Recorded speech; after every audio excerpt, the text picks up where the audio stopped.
Ngayong araw, gagawa tayo ng bukari. Sa bukari, piniprito muna yung manok. Ayan, half cook.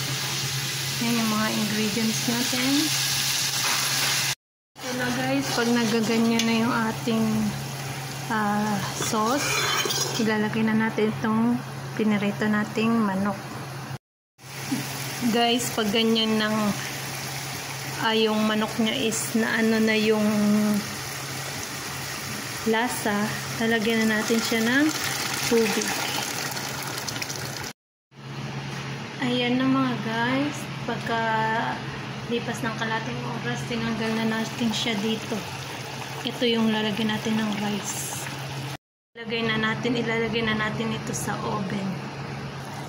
Tapos habang nasa oven yung manok natin, bubusan natin ang ating rice.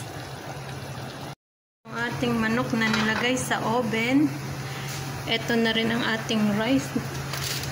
Tapos yung manok natin, para mas malinamnam, ilalagay natin dito sa ibabaw ng rice.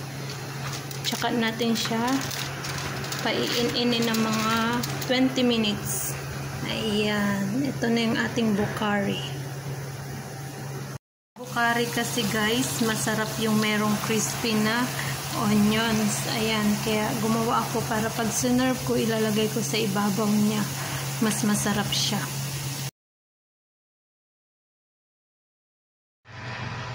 Guys, syempre, matikam muna tayo ng bukari bago sila. Tikman natin kung tama lang yung kanyang asin at saka yung anghang. Ito guys, oh, yung rice na mahaba, tapos sibuyas. Tingnan natin kung masarap.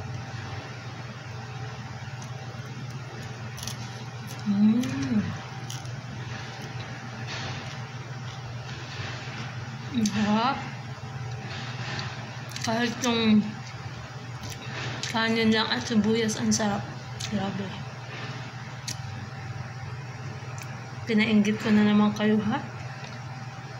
Thank you for following me, and thank you for your comments and like and share.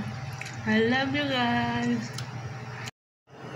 May version ng bukari. Ayan na siya guys. Napakasarap. With matching Dear.